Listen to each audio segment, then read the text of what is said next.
This is a Conversations with Creatives podcast for Opus. Spring is here, so we're stepping outdoors with a new theme, Conversations with Nature.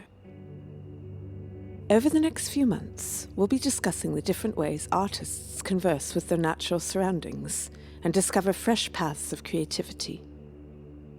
In this first episode, Stewart, Gaye Adams, Valerie Arntzen, and David Ellingson will be sharing their views on a greener practice. Artists have long had a fascination and deep respect for the planet on which we exist, but how do we make environmentalism a priority and bring green initiatives to the forefront of cultural conversations? Stewart's work focuses on creating a narrative for the continued efforts towards sustainability and environmental preservation. He creates in the forests of British Columbia, using homemade paints and showing how they degrade in nature in order to humanize our environment. The result is a merging of street art and plein air, depicting soft, ephemeral female figures interacting with nature. My name's Stewart. I am an environmental artist working primarily in stencils, using my own paints. And that's a process that's evolved over the past 5 years, mainly working out in the wilderness, and then had a studio practice as well, but it's not the majority of what I do. For the longest time, I was a stubborn artist, especially when I was in university, where I was like, art doesn't need to mean anything. And I like just making art for the sake of making art. And then eventually that, to me, got old. And then I've always been an avid outdoors person, rock climbing, hiking, camping, like overnighting, everything like that. And I wanted to find a way to incorporate all of that into my work. And then I saw there's not a lot of artists who work like out in the wild in the way that I do, but I wanted to draw attention to things that I noticed. There's a lot of people who take our parks and natural spaces in Canada here for granted. And a lot of people who see trash on the trail or, dog bags on the trail and walk by it thinking it's someone else's problem, or the people who leave the trash or the dog bags there thinking it's someone else's problem and not theirs. And I just wanted to cause people pause with my work and have them take a moment to reevaluate their surroundings, which is why I put my pieces, in trails and in the forest.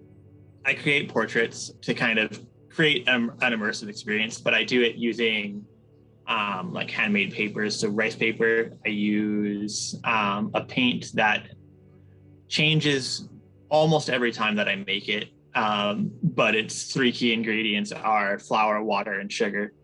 And I just boil those and get the consistency that I want. And then I use earth pigments.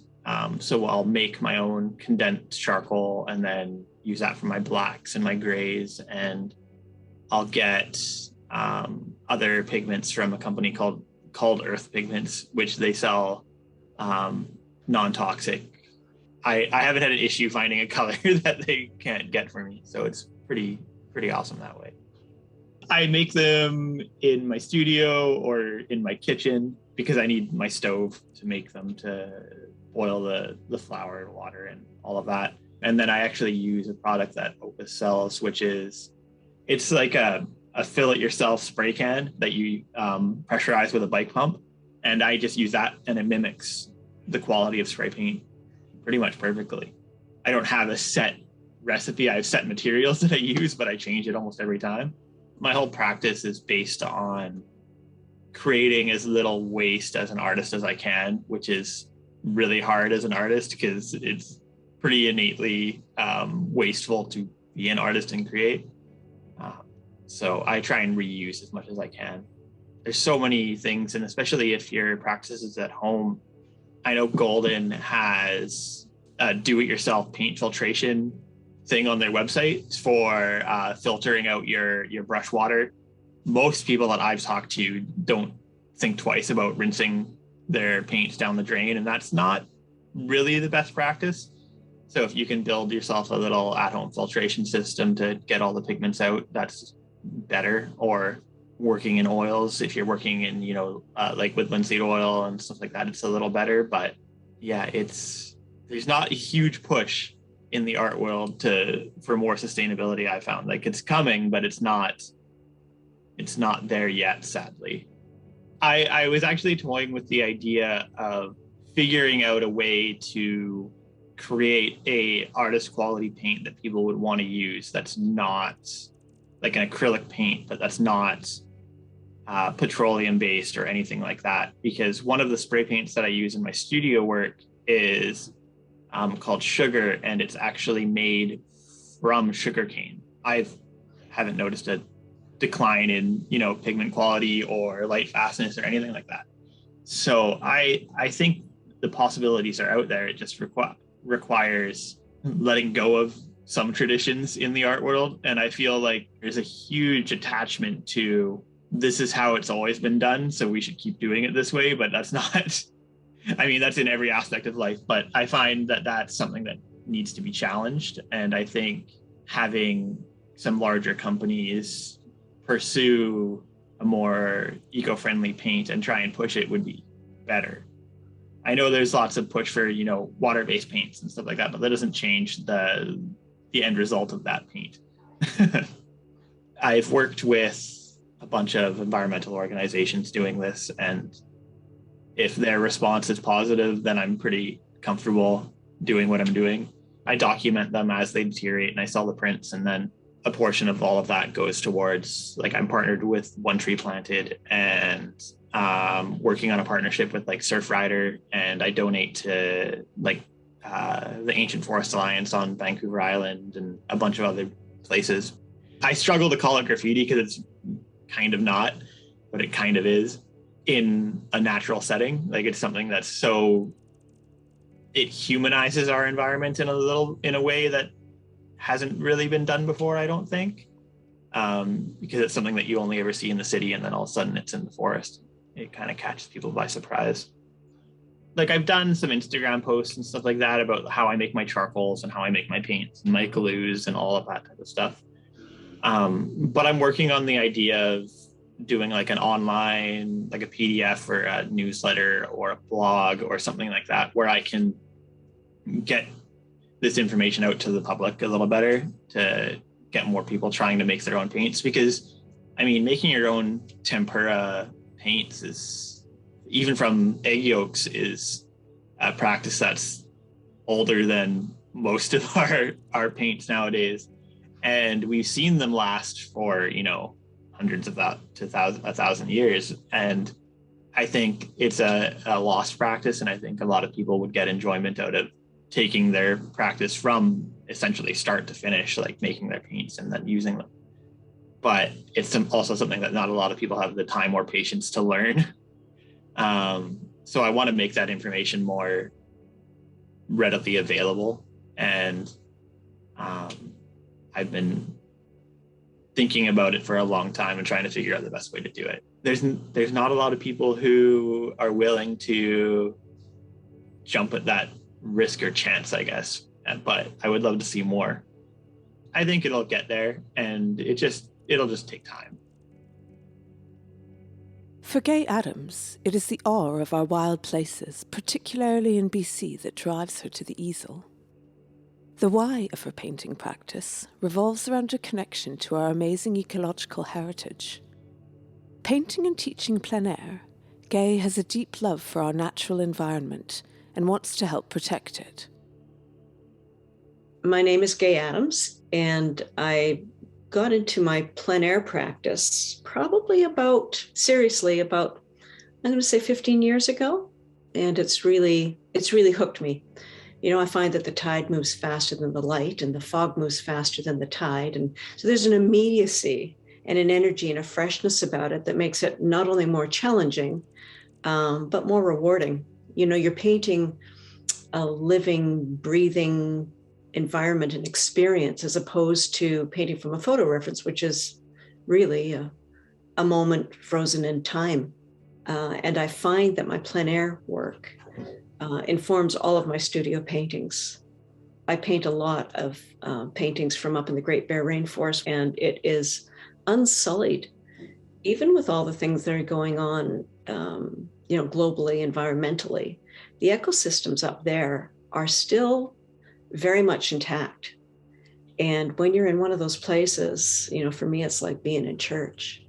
I feel connected to everything around me. And when you sit still in a spot for a number of hours and you're just there with the waves lapping, the song of the birds, wherever you are, whether it's the mountains or the ocean or wherever, you find that any wildlife that's around, they settle down and they get closer. Like as you sit there, you become more and more keenly aware of what's around you. Like I say, it's like a meditation. It's focused concentration, just staying in one spot.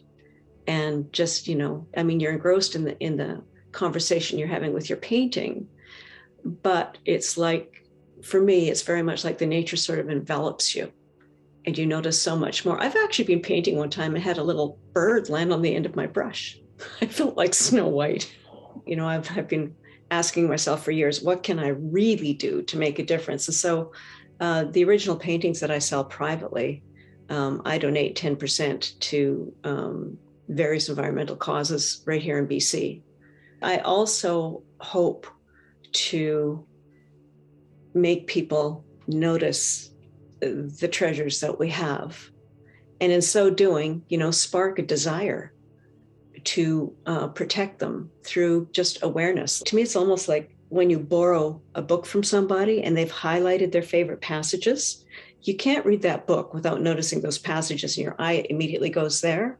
So when you do a painting, it's almost like, yeah, I get that you can see it, but did you notice this about it?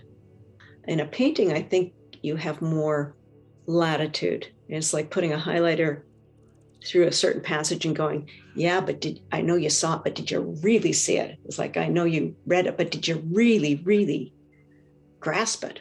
Yeah, that's what I hope to accomplish, both through my plein air practice and the studio paintings that that spring from those experiences. When I'm painting plein air, I've got a plein air kit that's just completely customized for being efficient, with smaller tubes of paint, and everything fits into a small rucksack so that I can, hike about and not take up too much space if I'm having to fly. I use very basic oil painter supplies. I use some Gamsol for thinner and Gamblin paints and mostly bristle brushes and just what your typical oil painter would use. Nothing fancy, nothing special. I would like to move to maybe a solvent-free studio. I haven't really figured out quite how to do that. I've been experimenting. One thing that's great about the Gamsol is that it doesn't evaporate quickly. So you're able to recycle it almost endlessly. You let it settle out and then you can pour off. So you don't go through much. So that's great. And I always wear, gloves that have a nitrile palm to make sure that those cadmiums and cobalts and stuff can't get through to my skin. So I think most of us artists are trying to have, the least amount of environmental impact that we can. You don't want to have toxic materials being manufactured or used in your studio if you can help it. But sometimes there's nothing like cadmium. You're like, this paint does this, and it's really hard to sacrifice, but certainly something to consider moving forward. I certainly do everything in my life as green as possible, and the art is no exception. So I'm still learning, what's possible, and it's still evolving very much. But yeah, many of us are moving towards a greener studio. I know when I'm out painting, I'm extremely careful what I do with my supplies. Taking only photos and leaving behind nothing but footprints. Don't be dumping your solvent into the sand or leaving a dirty paper towel someplace. Got to be so careful, especially when there's high winds and things can tip over. And when you're in those pristine environments, it feels like sacrilege to leave anything behind, and to, of course, not to disturb any of the wildlife. Like, don't be tromping through tide pools with hiking boots. Don't damage anything. Don't leave any residue. Appreciate the pristine, beautiful place you're in and keep it that way. I think as an artist, one of our greatest impacts we can have is just to educate people as to the wealth of our natural heritage, how special it is. And the coast of British Columbia has a huge amount of biodiversity.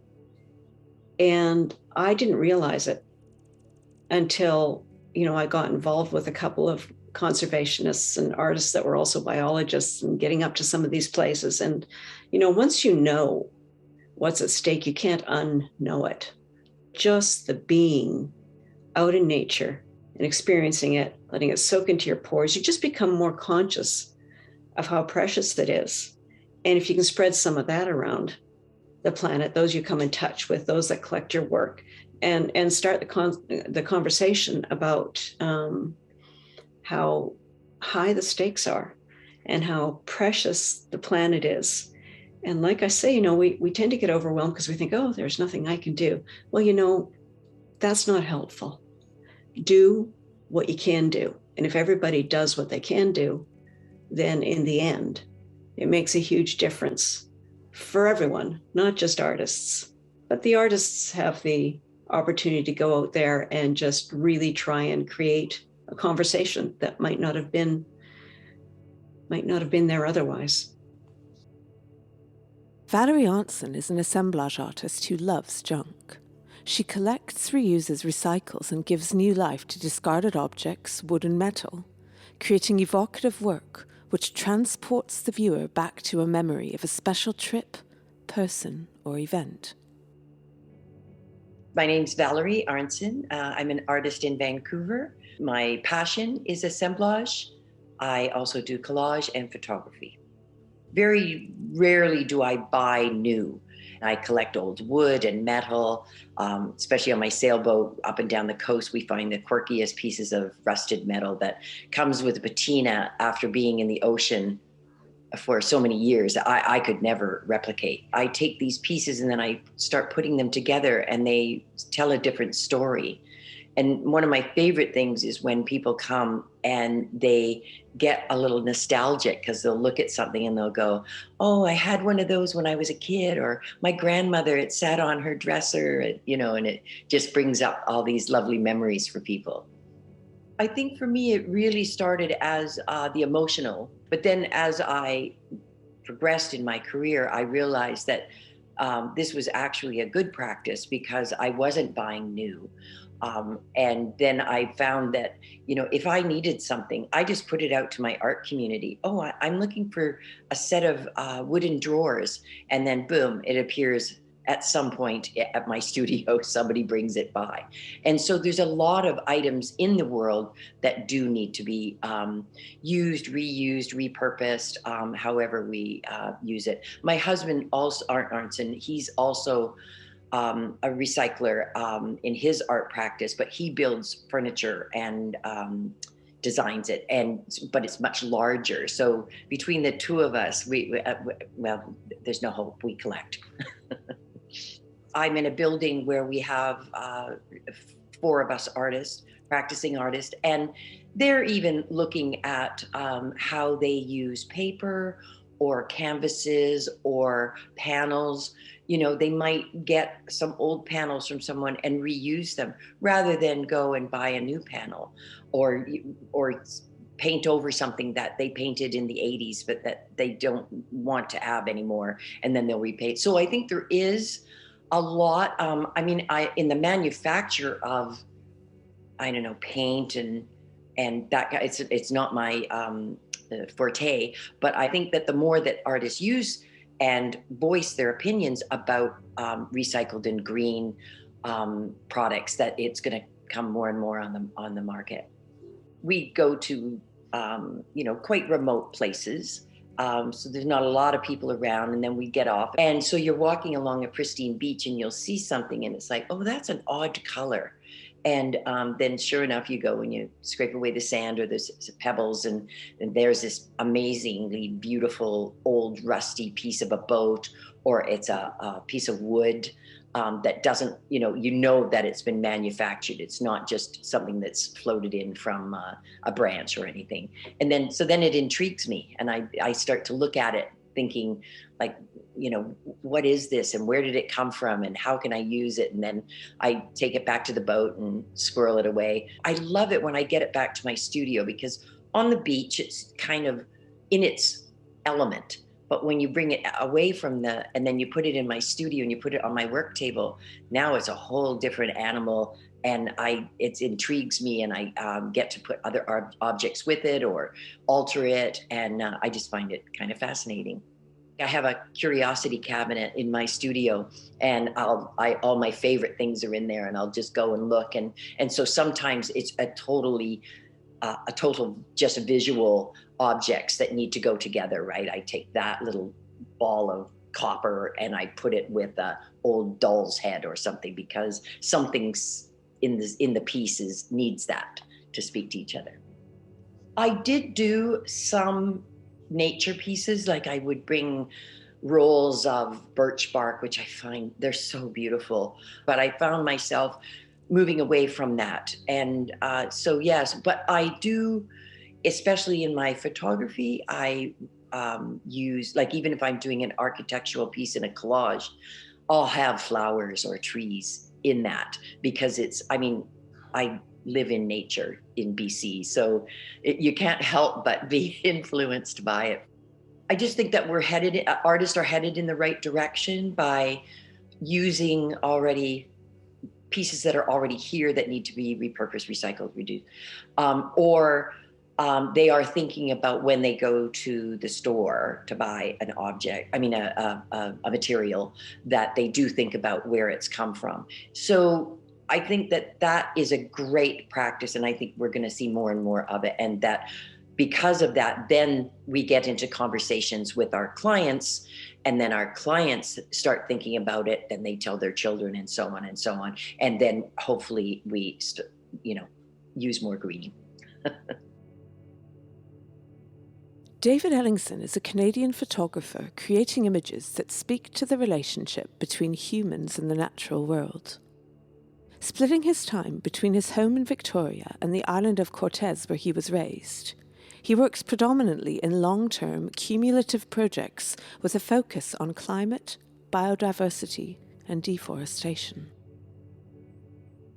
My name is David Ellingson, and I am consider myself an environmental artist. I've been a photographer for about 22 years, and born and raised here in British Columbia on little tiny Cortes Island. I started as a commercial photographer, and then I decided that it was more important for me to move into the arts and to speak to what's going on with the environment and the natural world. I focus on mostly biodiversity and the forest, and then climate crisis, sort of in a general way as well, and just all those things that I really see being impacted here in my own local environment in the Pacific Northwest, and it's really important for me to speak about the land that I know.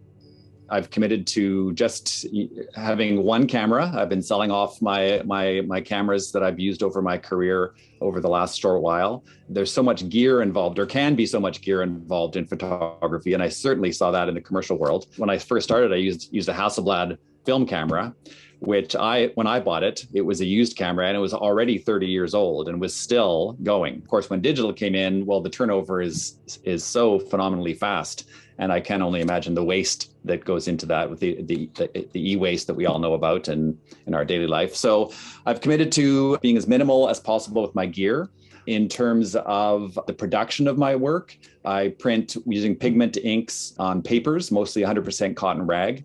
So not doing anything with any artificial materials. And when I frame, it's using only glass and wood and metal. So again, it's similar. I try to stay away from plexiglass and plastic and all of that stuff in those processes as well. And I'm even getting into the stage now where literally hanging raw prints on the wall using magnets or a grommet and hook system and those types of things. So I'm thinking a lot about the actual physical impact of the physical objects that I'm creating in my work and putting out into the world. And of course, that's one thing that's so great with the digital world. We can exhibit our work with much less impact, no shipping, all those, especially virtual exhibitions. I think that the arts are uniquely positioned to bring an emotional perspective and help for people to connect with this issue emotionally, because as we're all aware now, a constant barrage of scientific facts have done nothing. Humans haven't responded to that anyway. I shouldn't say they've done nothing, but we're certainly in an ever worsening position. It's definitely an incredible challenge for artists to make work that actually cuts through the avalanche of noise that we're all subjected to every day to actually get to the heart of the matter. And I think that that's a really difficult task. I really think artists who can get their work out into the world through things like Instagram and through the digital world that we're all a part of these days, in addition to what we've done traditionally, I think is definitely something to think about. I'm lucky enough to be friends with a gentleman, Rex Weiler, who is one of the original founders of Greenpeace. He was one of the very first photographers with Greenpeace that really sort of began using photojournalism to speak to environmental issues. So I probably had a little conversation with Rex, and I said, how do you not get frustrated that things are only ever getting worse after, all this time and all this effort and all this work that everybody's done? And Rex talked about, having to look at things from the perspective of deep time. And that, even if things continue to worsen and we see the events and effects happen that have been projected, the worst case scenarios, that, we have to take heart that in terms of deep time, in another, 250,000 years, the earth will have cleaned itself out and will have hopefully evolved into a new stage of being, and life will continue. I think that that's definitely a way that has helped me continue to make this work, which can be quite challenging to continue to address on a daily basis within your practice, but still always maintain hope and at least some sliver of hope and not fall into despair. But there are also lots of artists who are doing and using much more natural processes within photography nowadays. And they're using natural materials and using, the one that springs to mind is, using coffee grounds or tea for staining your prints and those types of things. We have had this incredible luxury of not having to think too deeply about that and just being able to make work and get on with it and get it out there in the world and move on. So I think that that's a general cultural thing, though. All of our feet are now being held to the fire because now we all know, especially artists who are so sensitive to our surroundings and so sensitive to the stimuli that are coming into our environment and into ourselves from the world around us. And I think that's what artists do, is respond to that and make work around that. And now to have this realization that the actual materials we're using can have such an impact, I think is a really great thing to be carefully considering. The first step is definitely for all of us to consider our own practices and again, the inputs and the outputs and where those are coming from and what they're doing out in the world. But I also think we've got to speak to our suppliers. So if we come across a paintbrush, let's say, and it's wrapped in plastic and then put in a plastic bag, a second one or something, and then it's put on the shelf to purchase, I think it's really critically important for us, not only if that's the brush we need for our practice, that's the one we have to get. But I think the missing link that I see with a lot of people that I know in my world is taking that extra time to actually communicate with the person, the company, the corporation, whoever that is that's manufacturing that, and start to put pressure on them, because our governments are working at that, but too slow. Everything's too slow in terms of the timeframes we're working with now. For me, that's the step that I think would really be additionally helpful in an artist practice. I hope you've enjoyed this episode and feel motivated and empowered. There are many ways to engage our creative worlds in acts of beauty and activism. On our end, protecting the environment is a huge priority. We're constantly looking for ways to reduce our footprint and support our community to do the same, working closely with suppliers to bring you more eco-friendly products, as well as developing new demos and resources for a greener practice. Be sure to keep an eye out for our Recreate program, an art supply recycling initiative we're about to launch across our stores. I'd like to thank Alex, Valerie, Gaye, and David for joining me, and of course, all of you too. Don't forget to tune in next month when we discuss art in the garden. Till then, thanks for listening.